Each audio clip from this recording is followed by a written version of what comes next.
So today I'd like to tell you a story. And to begin the story, I want you to look at three pictures.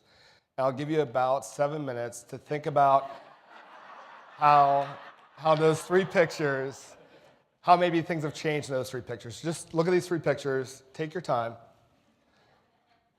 and think about how things have changed. So I know many of you out there. So I know some of you are very kind, loving people. And so you're going to look at these three pictures and you're going to say, wow, it looks like this guy got older. Great. Looks like he doesn't have braces anymore. Again, kind. I also know others of you out there aren't as kind. And so maybe you're going to notice that there's some significant hair loss or some excessive weight gain. All those will be true. What these pictures don't show is my finances and how financially comfortable I was during each of those points in my life.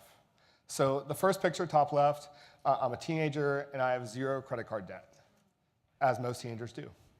The second picture, top right, I'm a teacher, high school math teacher extraordinaire, and I was sitting on $25,000 in credit card debt. The bottom picture, full-time dad, back down to zero credit card debt. So how in the world does this happen? My dad has a master's degree. My mom a PhD. I have a master's in business. So how does all of that happen and I wind up with $25,000 in credit card debt? So the answer is that I never had a really full picture of financial literacy. I learned about coins, I learned about interest. Yep, got it. But I never really connected all of the dots. So my freshman year of college, I was walking on campus, and there was a guy walking around with a clipboard, and he said, hey, would you like one of those basketball hoops that hooks to the back of your dorm door? I'm like, yeah, that'd be sweet. He's like, just sign up for this credit card. I'm like, no. I'm like, I don't want to do that. He's like, well, whenever you get it, just cut it up. I'm like, no big deal. I'm like, all right, that's a great idea. I get the basketball hoop today. He's like, it's in my bag. I'm like, cool. So I got my basketball hoop, signed up for my first credit card, and did not cut it up. Whenever I first got it, I let it sit there, and my plan was just not to use it. And I had an emergency. I think my girlfriend needed a new pair of jeans.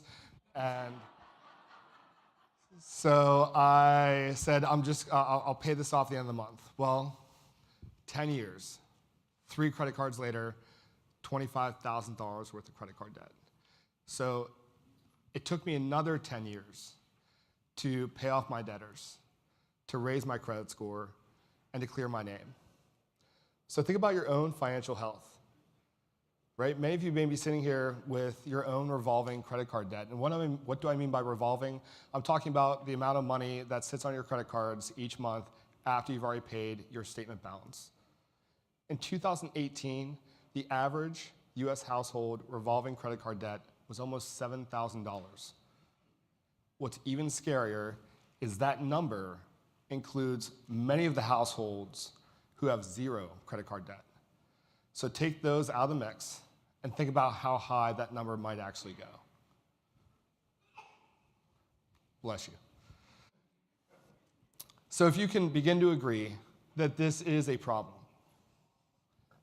then the bigger question is, how do we address it? I'm a high school math teacher, so I teach exponential functions, and what do I hit? Compound interest, yep.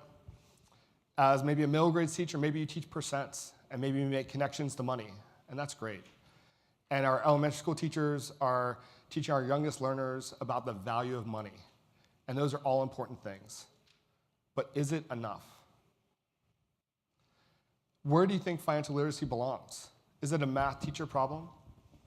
Is it a science teacher problem? Is it a STEM problem or a fourth-year math course problem? And I don't think that any one person should be responsible for taking on that big burden.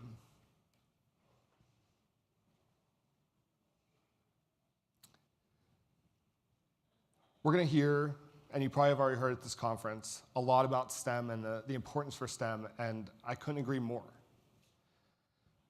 I really think that Financial literacy is something that I didn't think was very important until I went to go swipe that credit card on my second date with my wife, and it declined.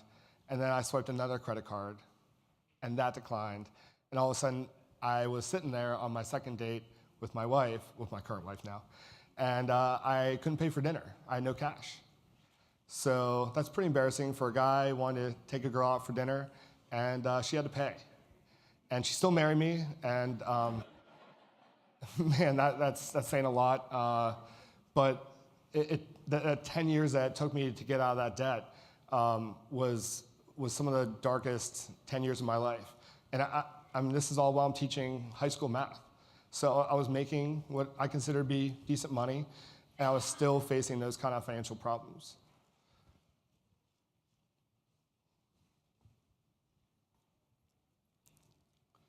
So maybe you know calculus, maybe you don't. My students ask me this kind of question on just about a daily basis. And so maybe they're never going to need calculus in their life, and I certainly can see some students never needing calculus. But I think that they're all going to need to be financially literate, because they're going to need to be able to live within their means, create a budget, protect themselves with insurance, and plan for what may be, hopefully, a very long road ahead in retirement.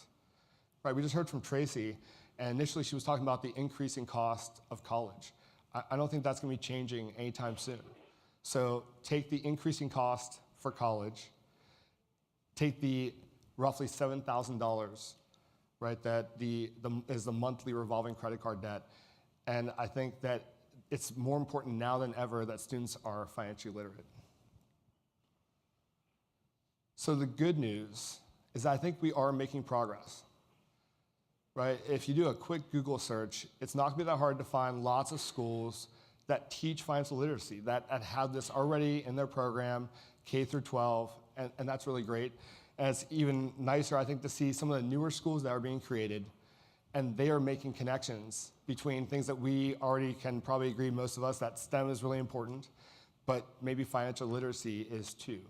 And so some of these newer schools are saying, we're going to connect both of these. We're going to connect STEM and financial literacy.